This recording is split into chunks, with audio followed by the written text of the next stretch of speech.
Representative Ilhan Omar said it was all about the Benjamins, the money, the influence, the corruption.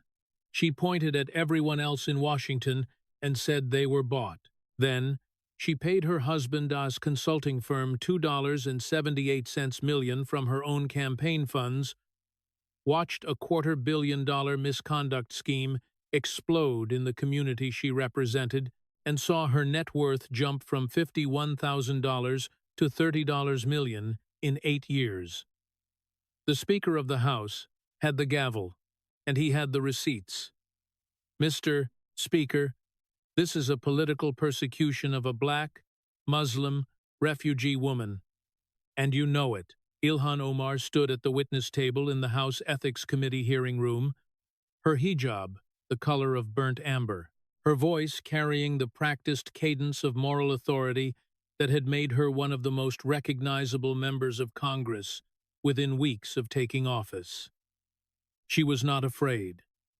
She had never been afraid, not when she fled Somalia at 8 years old, not when she spent 4 years in a Kenyan refugee camp, not when she arrived in America at 12, speaking no English, and not now, standing before the most powerful man in the House of Representatives, who happened to be a Southern Baptist constitutional lawyer from Louisiana. You have spent your career attacking the rights of LGBTQ Americans, she continued, each accusation delivered with the rhythm of someone who had turned congressional speeches into viral content. You have fought to restrict women's reproductive freedom. You defended a president who called African nations dismal countries. You helped draft legal arguments to overturn the 2020 election. And now? You sit behind that gavel, a symbol of democratic authority, and use it to persecute a woman who had the audacity to tell the truth about money and politics. She looked directly at the cameras, not at Johnson, at America, because Ilhan Omar had understood from her first day in Congress that the audience was never the person across the table. The audience was the millions watching at home, the donors reading the clips, the supporters who would share the video with the caption, "Ilhan destroys Speaker Johnson. It's all about the Benjamins." "Mr. Speaker," she said, "and today you are proving my point." The progressive gallery erupted. 3 women in the second row wore "Ilhan Stands for Us" t-shirts. A CARE representative in the 4th row was live streaming on his phone.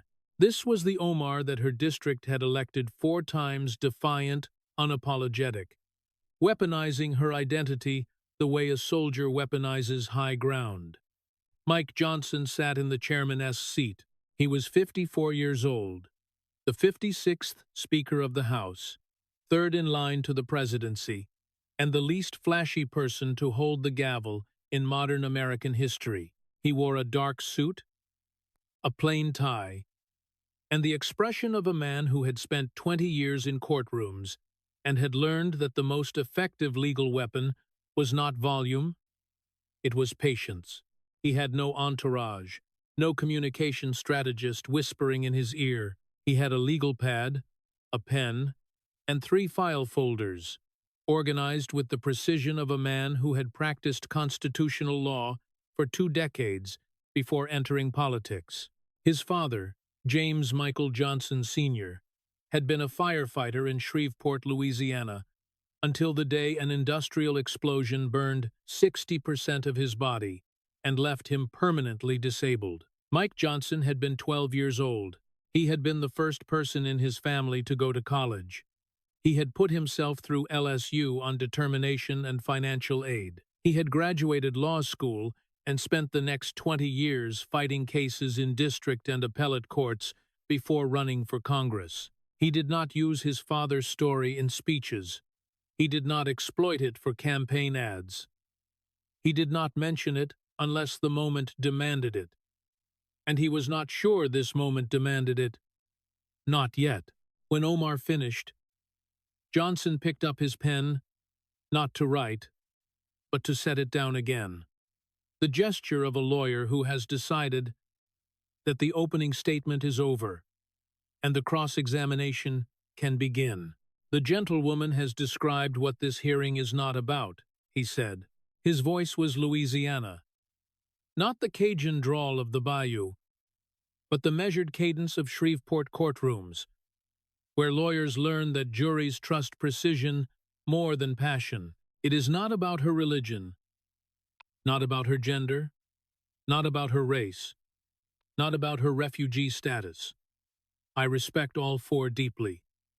He opened the first folder. This hearing is about $2.78 million in campaign funds paid to a consulting firm owned by your husband. It is about $250 million in misconduct. It is about a net worth that increased from $51,000 to an estimated $30 million in 8 years on a congressional salary. He looked at her. You said it's all about the Benjamins. Let's find out. Johnson opened the first folder and laid 3 documents on the desk. Federal Election Commission filings, printed on standard paper. No graphics, no drama, just numbers. In 2020, you married Tim Minette, a political consultant who had previously served as your campaign fundraiser. Mr. Minette owns a consulting firm called E Street Group. Following your marriage, E Street Group became the single largest recipient of your campaign expenditures.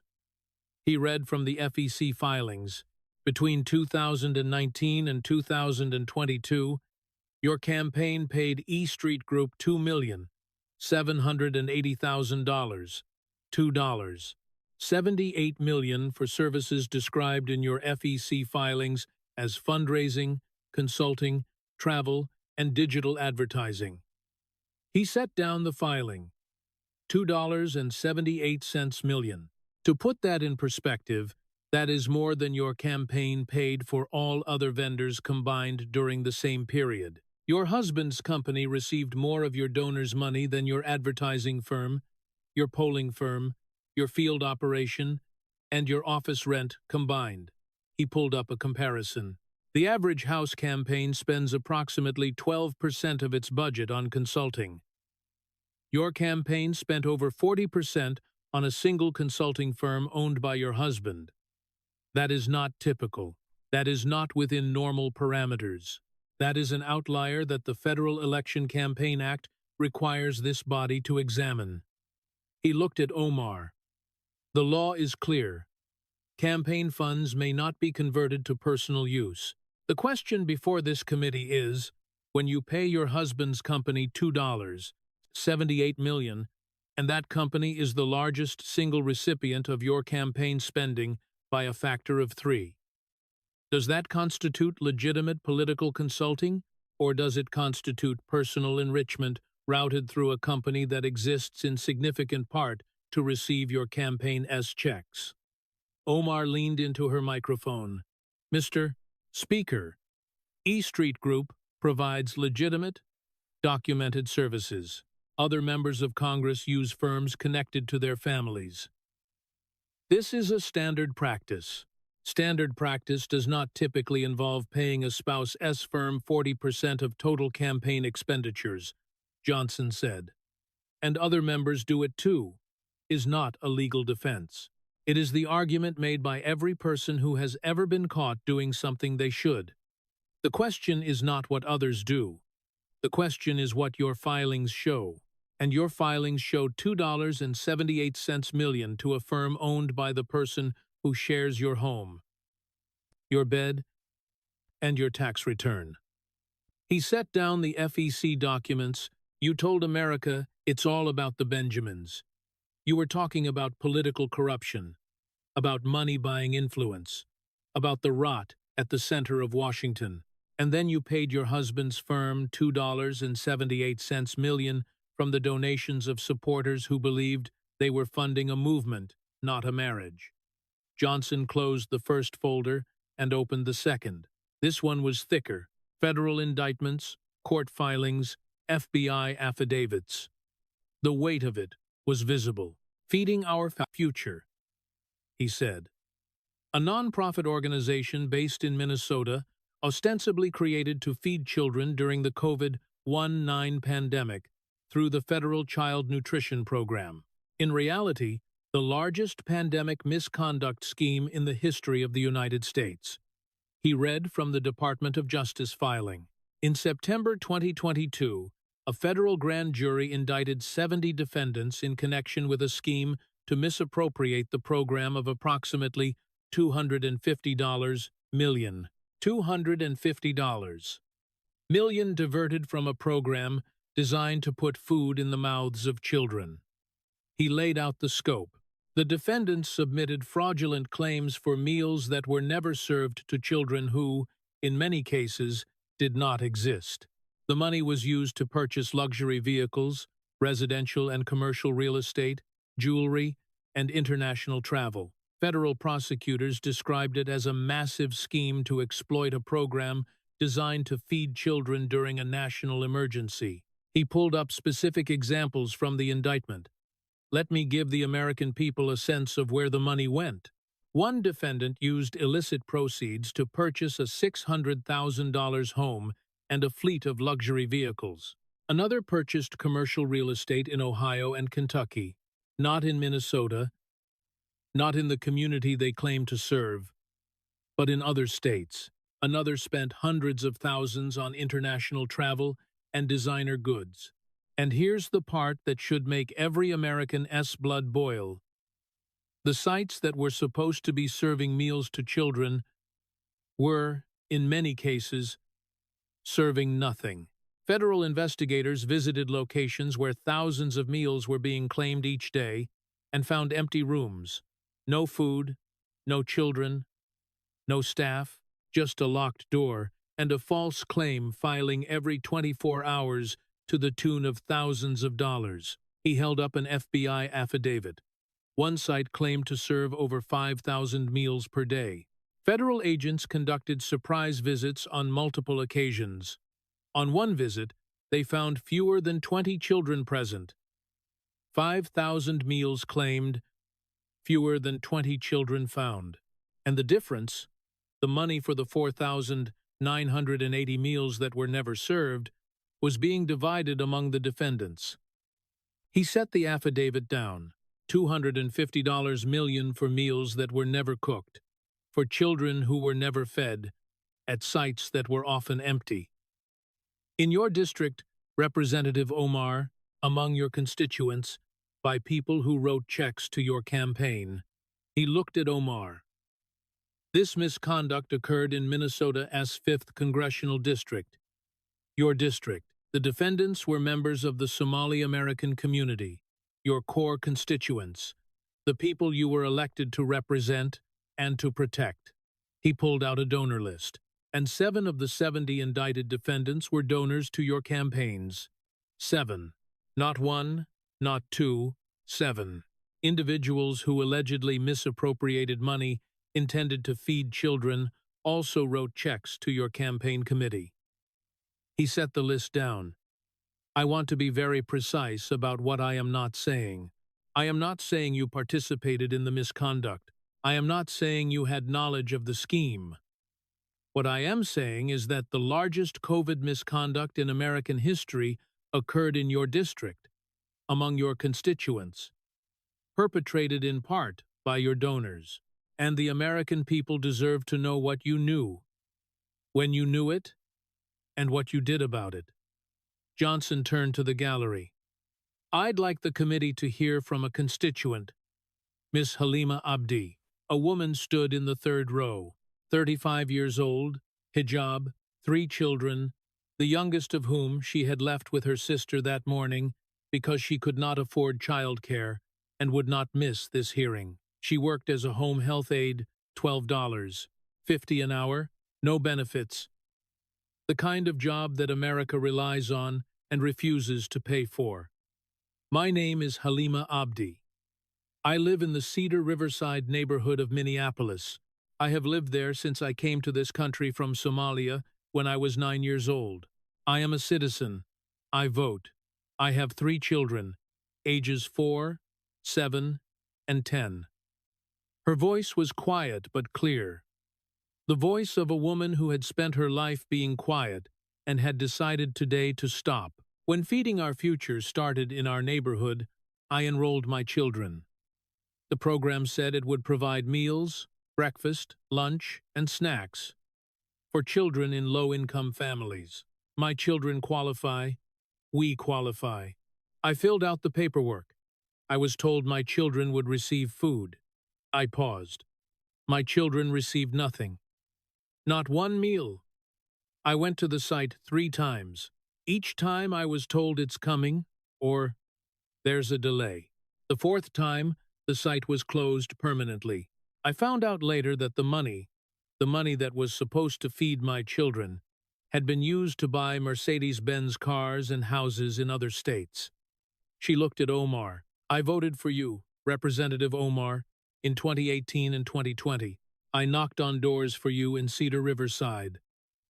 I told my neighbors, vote for Ilhan, she will fight for us. She will fight corruption. Her voice hardened.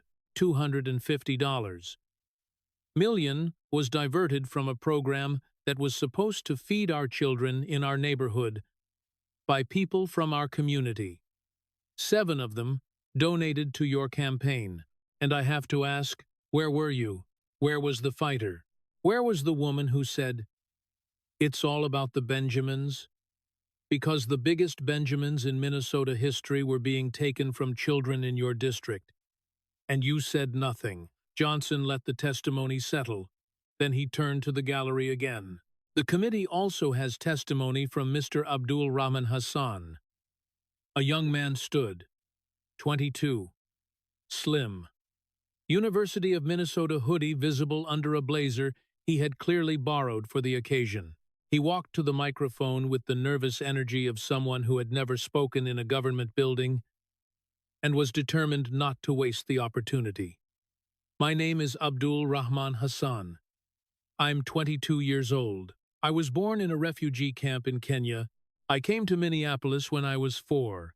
I grew up in Cedar Riverside, the same neighborhood as Miss Abdi.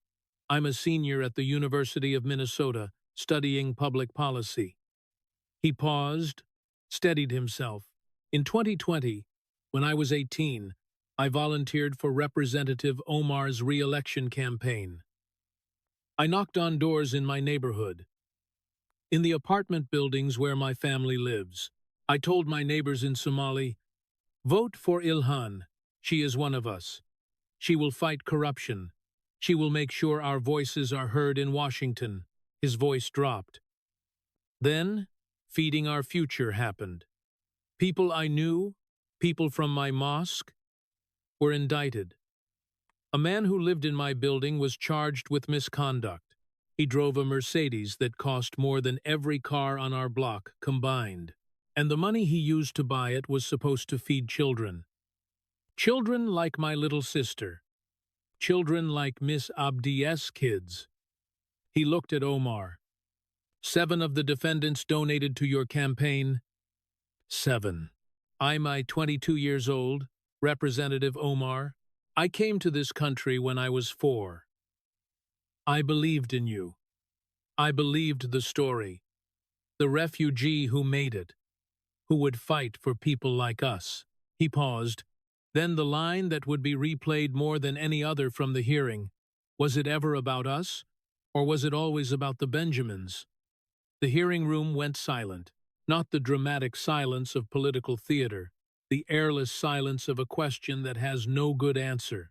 Because the young man who had just asked it was not a Republican operative, he was not a Fox News contributor, he was a 22-year-old Somali-American refugee who had knocked on doors for Ilhan Omar and was now asking in the plainest possible language whether the woman he had believed in had ever believed in him back. Omar did not respond. Her attorney placed a hand on her arm. She stared at the young man in the borrowed blazer and did not speak. Johnson opened the 3rd and final folder, a single-page financial disclosure summary. When you entered Congress in January 2019, your financial disclosure showed an estimated net worth of approximately $51,000. That is consistent with a state legislator transitioning to a congressional salary. It is a modest beginning, and there is nothing wrong with modest beginnings. He set down a second page. Your most recent financial disclosures, combined with public records and reporting, suggest an estimated net worth of approximately $30 million. He let the number breathe. From $51,000 to $30 million in 8 years, on a congressional salary of $174,000 per year. That is a 8 times increase. He picked up his pen, the lawyer's habit, clicking the pen while building an argument. Now, members of Congress earn outside income, book deals, speaking fees, investments. I understand that, but a 588 times increase requires either extraordinary investment acumen or extraordinary supplemental income. The public, the people who elected you, the people who donated to your campaign, the people in Cedar Riverside who knocked on doors for you, have a right to know which one. He read from public records. Your book deal, This Is What America Looks Like, was reported to have generated significant income. Your speaking fees are substantial. Your real estate holdings have expanded considerably. And your husband's consulting firm, E Street Group, has received, as we've discussed, $2.78 million from your campaign. He pulled out additional financial records. There is also the matter of business connections that have drawn scrutiny. Your former husband, Ahmed Hirsi, has been connected to business ventures including interests in the wine and spirits industry, a business that has faced misconduct lawsuits from investors alleging mismanagement of funds. He paused deliberately, precisely. I mention this not to comment on anyone's personal life. I mention it because the allegations in those lawsuits describe a pattern outside. Money coming in, financial obligations not being met, and investors asking where the money went. That pattern, money in, obligations unmet, questions unanswered, is the same pattern that describes the E Street Group payments, the Feeding Our Future connection, and the net worth question we rediscussing today. He looked at Omar. I'm not accusing you of illegality, Representative. I am observing a mathematical fact. Your wealth has grown at a rate that is difficult to explain through disclosed income alone, and when a public servant's net worth increases by a factor of 588, while the median household income in her district is $36,000, roughly 1,000th of her estimated wealth, the public deserves transparency. He set down the pen. Let me put the contrast in human terms. In Cedar Riverside, the neighborhood Miss Abdi and Mr. Hassan described, the median household income is $36,000. The poverty rate is over 40%. A single mother working as a home health aide like Miss Abdi earns approximately $26,000 a year. At that income, it would take Miss Abdi 1,153 years to accumulate what you have accumulated in 8. He let the number hang. 1,153 years. That is the gap between the representative and the represented, between the woman in Congress and the woman in Cedar Riverside. And the people on both sides of that gap deserve to know how it got so wide. That's not a crime, but it is a question, and this committee exists to ask it. Johnson set the financial folders aside. When he spoke next, his voice was different. Not louder, not harder, deeper. The register of a man who was about to say something personal for the first time in a hearing that had, until this moment, been entirely about documents and numbers. I want to address one more matter, he said. It is not a financial matter. It is not a legal matter. It is a matter of character. He pulled up a video. C-SPAN footage dated April 2019.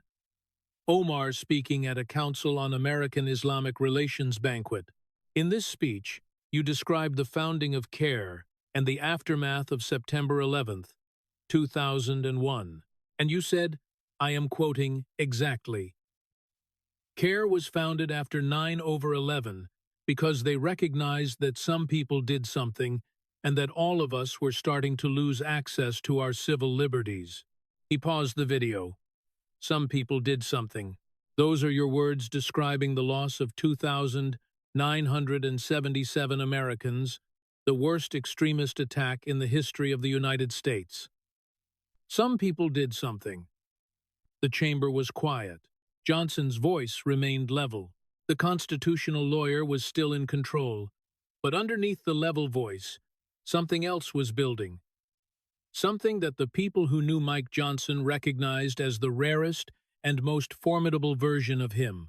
343 firefighters died on September 11th. They ran into buildings that were burning and collapsing. They climbed stairs, while thousands of people ran down. They carried equipment that weighed as much as they did, up 80, 90, 100 floors. And they did not come out. He stopped clicking his pen, set it down, folded his hands. My father was a firefighter in Shreveport, Louisiana. When I was 12 years old, he responded to an industrial facility explosion.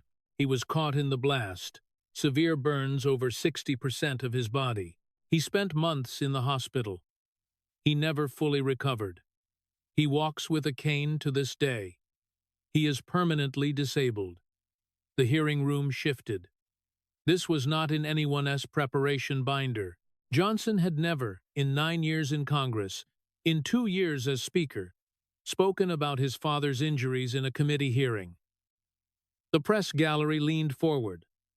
The stenographer's fingers slowed. Even Omar's attorney looked up from his notes. "I do not use my father's story in speeches," Johnson said. "He wouldn't want me to. He is a private man who did a public job and paid for it with his body. But when a member of this Congress, a colleague who sits in the same chamber, who swore the same oath, reduces the sacrifice of 343 firefighters and 2,977 Americans to some people did something, I have an obligation to respond." He looked at Omar. Those were not some people. Representative, they were fathers and mothers, and sons and daughters, and firefighters, and police officers, and paramedics, and office workers, and janitors, and tourists, and children. And what happened was not something. It was the deliberate, planned, coordinated loss of nearly 3,000 human beings by extremists who targeted them because they were American. My father runs into burning buildings. Your colleagues on September 11th ran into burning buildings. 343 of them died doing it. They did not do something. They gave everything. He picked up his pen again. The personal moment was over.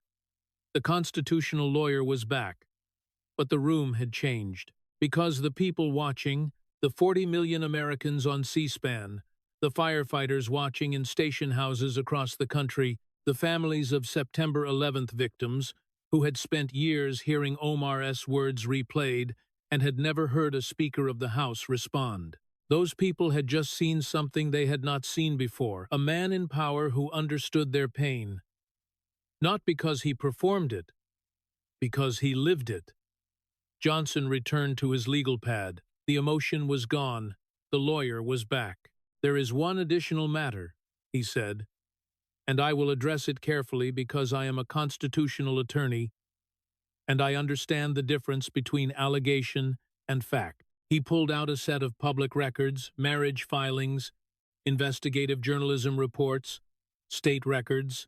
In 2016 and 2017, questions were raised by journalists, by state investigators, and by federal authorities regarding your marriage history, specifically regarding your 2009 marriage to a British citizen named Ahmed Noor Said Elmi, and whether that marriage was connected to immigration benefits. He held up the documents. "I want to be clear about what is in the public record. State records show that you married Ahmed Elmi in 2009, while, according to contemporaneous reporting, you were still in a relationship with Ahmed Hirsi, the father of your children. You filed joint tax returns with Hirsi during the period of your marriage to Elmi. You divorced Elmi in 2017 by filing in a faith-based proceeding rather than through standard state courts, which required the divorce to be refiled. He set the documents down. Investigative journalists from multiple outlets, including outlets sympathetic to your politics, documented discrepancies in these filings. You have described these questions as absurd and offensive, and attributed them to Islamophobia. But the discrepancies are not opinions, Representative. They are public records, and public records do not have a religion. Omar's attorney leaned toward his client. His whisper was urgent, the urgency of a lawyer who recognized that his client's strongest defense had just been preemptively neutralized. Omar shook her head, a sharp, quick motion that the cameras caught. "I will not dignify these recycled smears," she began. "Then don't," Johnson said quietly. "But the public records will remain in the committee file, and the discrepancies will remain in the public records. They do not require your dignity. They require your explanation. And in 6 years, you have offered none." Johnson stood. He straightened his jacket. He picked up the gavel, not to use it, but to hold it. The symbol of the office. The weight of it. "Let me summarize what this committee has heard today," he said, not as an accusation, as a record. He spoke from the legal pad, each point numbered, each sentence a finding. 1. Between 2019 and 2022, your campaign paid your husband's consulting firm, E Street Group, $2,780,000, more than all other campaign vendors combined. The Federal Election Campaign Act prohibits the conversion of campaign funds to personal use. 2. Feeding Our Future, a $250 million misconduct scheme. The largest COVID misconduct in American history was centered in your congressional district among your constituents. 70 defendants were indicted. 7 were your campaign donors. 3. Your net worth increased from approximately $51,000 to an estimated $30 million in 8 years. A 5.88 times increase on a congressional salary of $174,000 per year. 4. On April 9, 2019, you described the September 11th attacks as "some people did something," a characterization that was condemned by members of both parties and by the families of the 2,977 Americans who were lost that day. He set down the legal pad. You told America it was all about the Benjamins. Representative Omar. February 10, 2019. On Twitter. To millions of followers. You were condemned by your own party for prejudice. But set aside the prejudice for a moment. Focus on the claim. You said money corrupts politics. You said influence is bought. You pointed at your colleagues and said they were owned. And you were right. Money does corrupt, but you were pointing in the wrong direction. He paused. The pause of a lawyer who is about to deliver a closing argument and wants the jury to be looking at him when he does. The Benjamins were not in AIPAC donations. Representative, the Benjamins were in the $2.78 million flowing from your campaign to your husband's consulting firm. The Benjamins were in the $250 million diverted from a children's food program in your district by your donors, while your constituents' children went hungry. The Benjamins were in the net worth that went from $51,000 to $30 million on a government salary, while the median income in your district stayed at $36,000. It was all about the Benjamins, Representative Omar. You just failed to mention that the Benjamins were yours. He set the gavel down on the desk. The sound, wood on wood, was quiet but deliberate. The gesture of a man who was about to stop being a speaker and start being a son of Shreveport. You came to this country as a refugee, Representative. You were 8 years old. You spent 4 years in a camp in Kenya. You arrived in America with nothing. This country, with all its imperfections, all its struggles, all the things you criticize on the House floor, this country took you in, gave you citizenship, gave you an education, elected you to a state legislature, elected you to Congress, put you on the Foreign Affairs Committee, gave you a platform that reaches millions, and from that platform, a platform that refugees around the world would risk their lives to stand on, you diminished the sacrifice of 3,000 Americans who died on September 11th. You enriched your family with campaign dollars. You presided over a $250 million scandal in your own district, while children in your neighborhood went without meals. My father, a firefighter who nearly died in service, taught me something. He said it from a hospital bed, 60% of his body covered in burns, to a 2-year-old boy who was terrified. He said, "The uniform doesn't belong to you, son. It belongs to the people you serve." He meant it. He lived it. He paid for it with his body. You wear the title Representative, Representative Omar. But based on these filings, based on the 2.78 million, the 250 million, the 51,000 to 30 million, the only people you represent are the ones signing the checks to E Street Group. Omar stood up. The movement was sharp, propelled not by strategy, but by something deeper, something that had been building since Halima Abdi's testimony, and had reached critical mass with the firefighter story. She pointed at Johnson, her finger extended, her arm straight, her voice abandoning the measured rhythm of her prepared remarks for something rawer and less controlled. "You are a white, Christian man persecuting a black, Muslim, refugee woman," she said. The words echoed off the hearing room walls.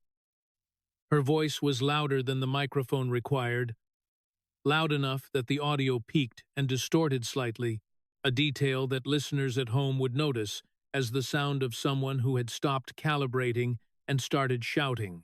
"That is what this is. That is what this has always been. You don't investigate your own members.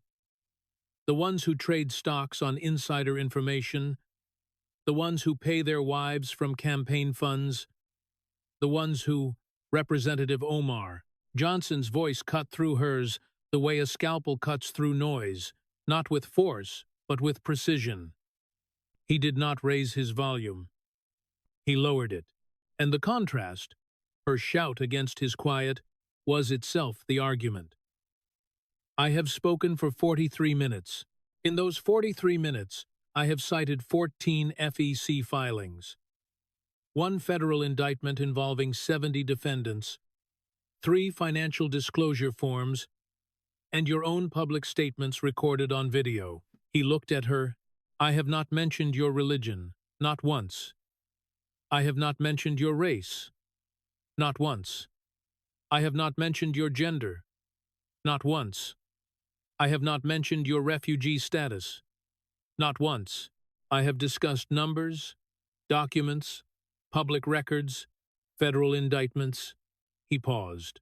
"You just mentioned all 4, because when the numbers run out, identity is all you have left." The room went silent. Not the silence of shock, the silence of recognition, because everyone in that room, Republican, Democrat, press gallery, staff, had just watched the strategy laid bare. For 6 years, Omar had deployed her identity as a shield against accountability. Muslim, black, woman, refugee, each one a layer of protection that made criticism politically dangerous, because any critic could be accused of attacking the identity rather than the conduct. It was effective. It had worked for years. It had survived campaign finance questions, prejudice controversies, and the "some people did something" backlash. And in one sentence, when the numbers run out, identity is all you have left. Johnson had named the strategy without attacking the identity. He hadn't said her religion was irrelevant. He hadn't said her refugee story was false. He hadn't diminished any part of who she was. He had simply observed that in 43 minutes of numbers and filings and testimony, She had offered no numerical rebuttal, no competing FEC analysis, no alternative explanation for the net worth increase, no response to the 7 indicted donors. She had offered the only thing she had left, a description of herself.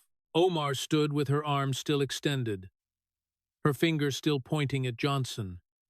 The gesture that had been dramatic 2 seconds earlier now looked frozen. A woman caught in the act of deploying a weapon that had misfired. She lowered her arm slowly. She sat down. Her attorney whispered in her ear. She did not acknowledge him. Johnson picked up the gavel. This committee formally refers the following matters for investigation: to the Office of Congressional Ethics, the disbursement of $2,780,000 in campaign funds to E Street Group for determination of whether these payments constitute personal use under the Federal Election Campaign Act, to the Department of Justice, the relationship between Representative Omar's campaign donors and the Feeding Our Future defendants for determination of whether any coordination or knowledge existed, to the House Committee on Financial Services, the growth of Representative Omar's net worth for review of compliance with financial disclosure requirements. He brought the gavel down once. The sound was small, wood on wood, but in the silence of the hearing room, it carried the weight of finality. Omar's squad colleagues, who had been sitting in the gallery throughout the hearing, did not speak, did not issue statements, did not rush to the microphone. Rashida gathered her bag and left through the side door. Ayanna Presley followed 2 minutes later. The departures were not coordinated, but they were not coincidental. In the ecosystem of progressive solidarity, where silence is the loudest possible betrayal, the empty chairs where the squad had been sitting said everything. The hearing ended at 4:07 p.m. Eastern. By 4:15, every clip service in the Western Hemisphere was cutting footage. The clip that detonated first was Abdul Rahman Hassan. Was it ever about us? Or was it always about the Benjamins?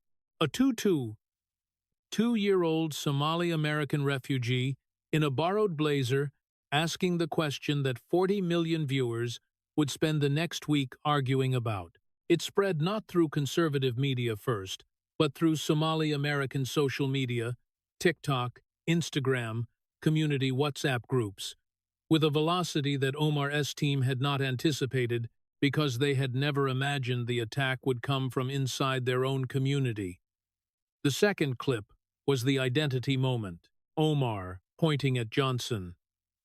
You are a white Christian man persecuting a black, Muslim, refugee woman, followed immediately by Johnson's response. I have not mentioned your religion, not once. I have not mentioned your race, not once. When the numbers run out, identity is all you have left. The split screen was devastating. Omar's finger, her raised voice, her accusation, and then Johnson's calm, almost sad recitation of what he had mentioned: 14 FEC filings, 1 federal indictment, 3 financial disclosures. Numbers, not identities. The third clip was the firefighter section. 343 firefighters didn't do something. They gave everything. It spread through first responder communities like Fire Through Dry Brush, FDNY, Chicago Fire, rural volunteer departments across the country, firefighters who had spent years hearing Omar's words replayed and had never heard a Speaker of the House respond on their behalf. Johnson's disclosure about his father, the explosion, the burns, the disability, the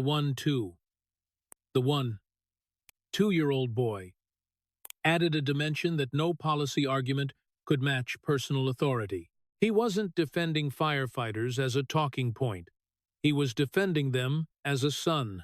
Fox News ran the hearing under the chyron "The Real Benjamin Speaker, Johnson Exposes Omar." CNN led with "Heated Ethics Hearing Raises Financial Questions for Representative Omar." MSNBC's coverage was brief and careful.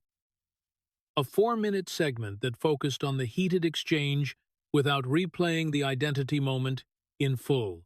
The most significant response came from within the Somali American community itself. In Cedar Riverside, Omar's home base, the neighborhood where her political career was born, a community meeting was called for the following evening. 200 people attended. According to the Minneapolis Star-Tribune, the meeting was emotional and divided. Older community members defended Omar as a symbol of Somali American achievement. Younger members, many of them, feeding our future victims, demanded answers about the 7 indicted donors and the $250 million diverted from their neighborhood.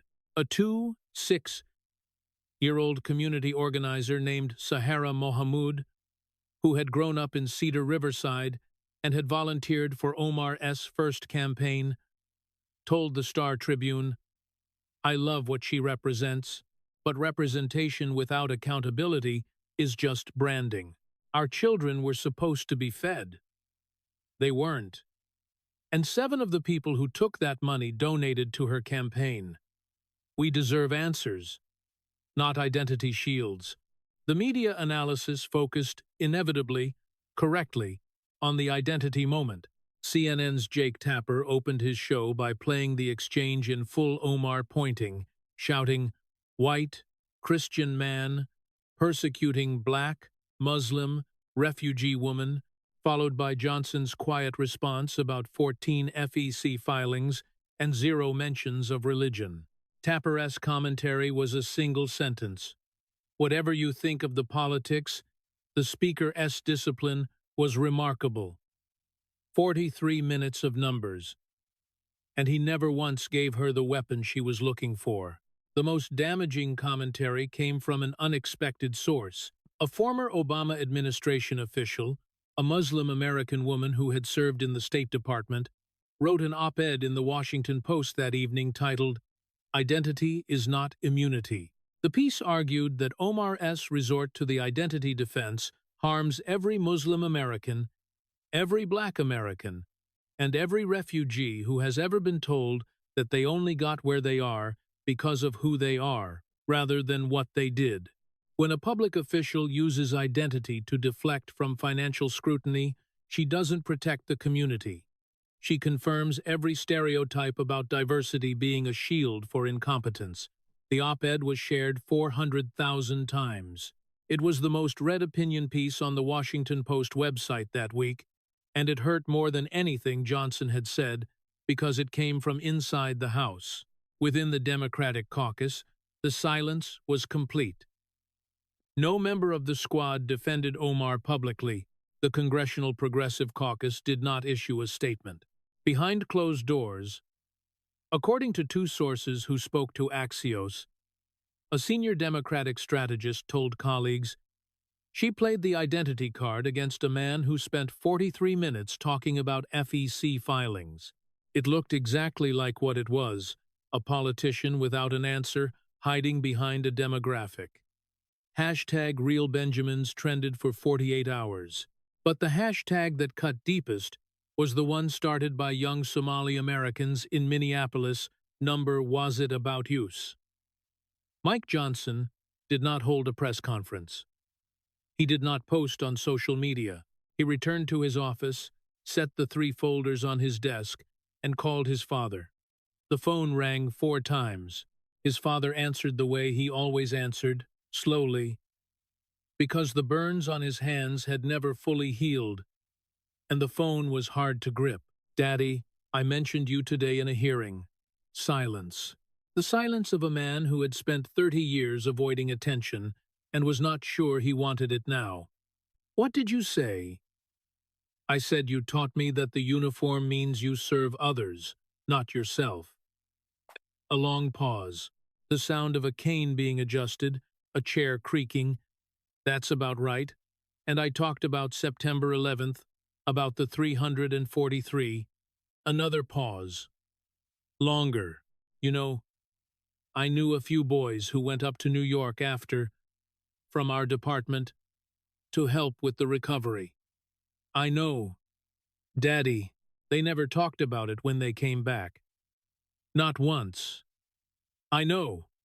Well," the sound of a hand rubbing a face, the particular sound of burned skin against a phone receiver. I hope you said something worth hearing. I tried. Then that is enough. In Cedar Riverside, Minneapolis, Halima Abdi fed her 3 children dinner mac and cheese, $1.29 per box. 3 boxes, enough for 4 people if she ate less.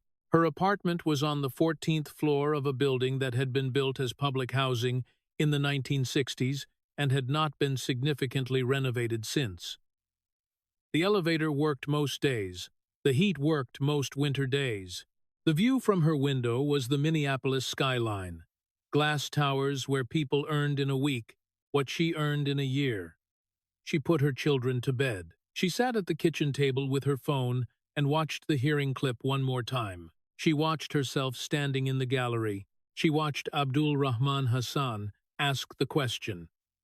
She watched Omar's face when the young man said, "Was it always about the Benjamins?" She thought about the meals her children never received, about the forms she filled out, about the site that closed, about the Mercedes-Benz. She saw parked outside a house in her neighborhood that she later learned was purchased with money misappropriated from the program that was supposed to feed her kids. She turned off her phone.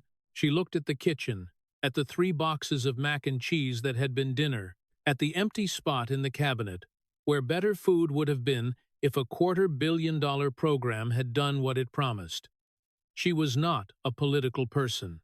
She did not follow hearings, or hashtags, or cable news.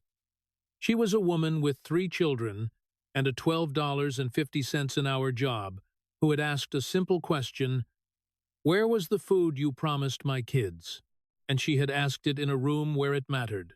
In a firehouse in Lower Manhattan, Engine 10, Ladder 10, the station directly across from the World Trade Center Memorial, a 28-year-old firefighter named Danny Kowalski sat in the kitchen with 3 other members of his company, watching the hearing on the station's television. Danny had been born in 2001, 3 months before September 11th.